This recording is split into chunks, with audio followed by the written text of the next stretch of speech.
जी अस्सलाम वालेकुम रहमतुल्लाहि व बरकातुहू। अल्लाहुम्मा सल्लि अला मुहम्मद व अला आलि मुहम्मद। एक और ईमानदार मुहिब्बुल वतन सहाफ़ी शहीद हो गया। अरशद शरीफ को शहीद कर दिया गया है कीनिया के अंदर। एक स्नाइपर के हाथों एक स्नाइपर ने दूर से अरशद शरीफ को निशाना बनाया और उसको गाड़ी में ही शहीद कर दिया।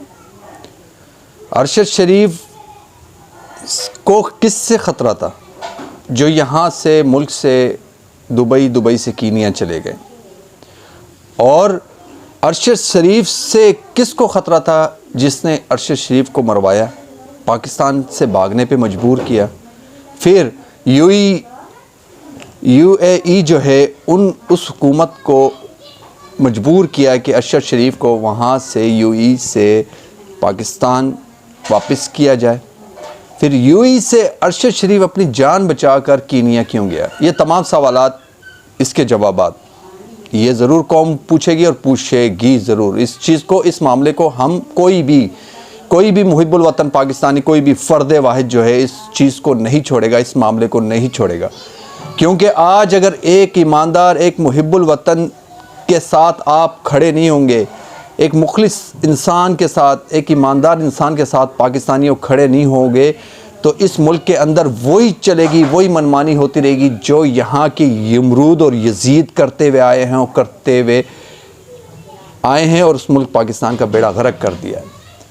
ये सवालात ज़रूर उठेंगे। अरशद शरीफ एक ऐसा सहाफ़ी था जिसके पास कुछ ऐसे राज थे, ऐसी बात थी जिससे यहाँ के यमरूद और यजीदों को, जिन्होंने इस मुल्क पाकिस्तान पर कई सालों से, 70 सालों से, 75 सालों से, 17 सालों से हुक्मरानी कायम रखी हुई है, उन यजीद यमरूद के कोई ऐसी बात थी और ऐसी चीज़ थी जिससे अरशद शरीफ को ख़तरा था और अरशद शरीफ से उनको ख़तरा था।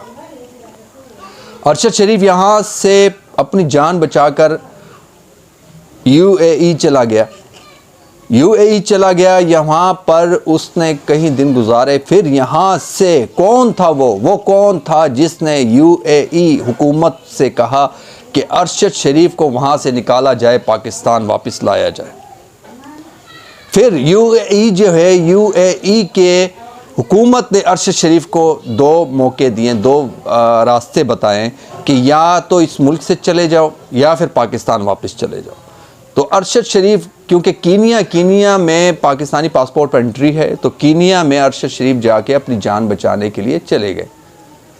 अब कीनिया में रहे कुछ दिन, उसके बाद इसके पीछा किया गया। अरशद शरीफ की पूरी वो इसके पीछे लगाए गए थे कातिलों को, और फिर वही हुआ जिसका डर था, अरशद शरीफ को शहीद करवा दिया गया, यानी कि अपने रास्ते से साफ़ कर दिया गया। अरशद शरीफ के सीने में बहुत बड़े राज थे, जिस राज का इस यमरूदों को और इस यजीदों को डर था।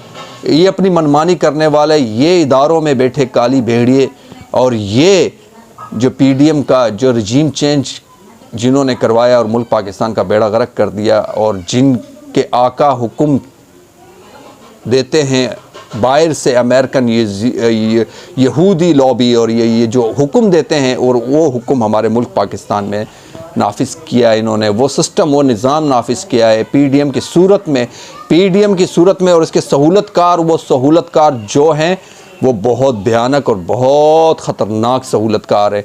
वो इदारों में बैठे वो ऐसे सहूलतकार है, वो काली भेड़े, वो जो चाहे जिसको चाहे वो उठा ले, जिसको चाहे मरवा ले, जिसको चाहे जो करवा ले। अरशद शरीफ का एग्जाम्पल आपके सामने है। इस पीडीएम के नवाज शरीफ, शहबाज शरीफ, जरदारी और इनके वज़ुरों के जितने भी सबूत जिनके पास थे, उन 4 गवाहों को मारवा सकते हैं कहीं भी। उनको मरवाने के बाद ये अरशद शरीफ का आपके सामने एग्जाम्पल है। वो केस भी माफ़ हो रहे हैं, एनआरओ मिल रहा है, तमाम चीज़ें हो रही हैं, सारी मनमानियाँ चल रही हैं, वही यमरूद और यजीद की मनमानी। अल्लाह पाक का जिस टाइम हुक्म होगा, इंशाअल्लाह ये यजीदी तख्त भी नहीं रहेगा, यमरूदी तख्त भी नहीं रहेगा, और ये मनमानियाँ करने वाले ये फ़िरऔन भी नहीं रहेंगे। मैं तमाम पाकिस्तानियों से कहता हूं, पाकिस्तानियों, अरशद शरीफ का मामला बहुत संगीन और बहुत गंभीर है, इसको भूलना नहीं है। भूल जाती है हमारी कौम जब भूलती है तो तब ये इन लोगों को मौके मिलते रहते हैं और इनको पता है और ये कहते भी हैं कि ये कौम आगे चल के भूल जाएगी। भूलना नहीं है मेरे भाइयों, अगर भूल गए तो आज एक अरशद शरीफ है, कल दूसरा, तीसरा, चौथा, पांचवा, ये यमरूद और यजीदों के हाथों तमाम जो है मुहिब्बुल वतन ईमानदार पाकिस्तानी मरता रहेगा। अब कौम को पता है, कौम जान चुकी है कि अरशद शरीफ को किसने मरवाया, कौन है, किसका हाथ है अरशद शरीफ को मरवाने में। कीनिया में किसी से दुश्मनी नहीं, कीनिया पहली दफ़ा गया था, कीनिया में किसी से दुश्मनी नहीं हो सकती। कौन था जो यूएई की हुकूमत को कहा कि इस शख्स को यहाँ से निकालो, पाकिस्तान भिजवाओ? कौन था? अब आप लोग सब जानते हैं, सब जान चुके हैं। अल्लाह पाक इस मुल्क पाकिस्तान का हामी और नासिर हो। हमारे मुल्क पाकिस्तान को अल्लाह पाक इन यजीदी यमरूदियों से जान छुड़वाए। पाकिस्तानियों उठ खड़े हो, अब सड़कों पे आ जाओ। अब बहुत हो चुकी, बहुत मनमानियाँ हो चुकी इनकी। अब इनकी मनमानियाँ ख़त्म करो, इस मुल्क पाकिस्तान की इज़्ज़त बचाओ, अपने मुल्क पाकिस्तान को बचाओ, अपने मुल्क पाकिस्तान की खुददारी खुद मुख्तियारी को बचाओ, अपने बच्चों के मुस्तकबिल को बचाओ, पाकिस्तान के मुस्तकबिल को बचाओ। नहीं तो ये लोग अब हमारा सौदा भी करने जा रहे हैं। अब ये जो कहेंगे, जो करेंगे, वो हमारे मुल्क पाकिस्तान के लिए बहुत बुरा होगा, हमारे बच्चों के मुस्तकबिल के लिए बुरा होगा, हम सब के लिए बुरा होगा। पाकिस्तानी उठ खड़े हों, हक़ के साथ खड़े हों। मरते हैं, मर जाएंगे, मरने कितने को मारेंगे, कितने मारेंगे, कितने मर जाएंगे, कितने मार देंगे, लेकिन कुर्बानियाँ मांगती है आज़ादी। और इन जैसे हस्तीनों के सांपों से जब हमने जंग ऐलान किया है तो हमारी कुर्बानियाँ तो बिल्कुल कुर्बान होंगे, हम कुर्बान होंगे।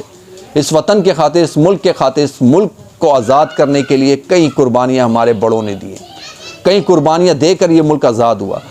लेकिन आज़ाद उन्होंने कर दिया, लेकिन हमने हाथ पर हाथ धर के बैठे रहे, हम कानों में डुज्जे लगा के बैठे, आँखों पे पर्दे पार डाल के बैठे और इन यजीद यमरूदों की जो है मनमानियाँ नाफिज हो गई इन लोगों से। ये हमारे मुल्क दुश्मन जो हैं, जो बाहर के दुश्मन हैं, उनसे ज़्यादा ख़तरनाक लोग हैं ये, ज़्यादा ख़तरनाक, क्योंकि हमारे जड़ों में बैठे हुए, हमारे जड़ों में बैठकर हमारे मुल्क पाकिस्तान को तबाह कर रहे हैं। इनसे जान छुड़ाओ, इस निज़ाम से जान छुड़ाओ, इन यजीद यमरूदों से जान छुड़ाओ, इन काली भेड़ों से इदारों में बैठे हुए, इनसे जान छुड़ाओ। मुल्क पाकिस्तान को अल्लाह पाक इनसे महफूज रखे। हम सब का अल्लाह पाक हामी और नासिर हो। पाकिस्तान जिंदाबाद।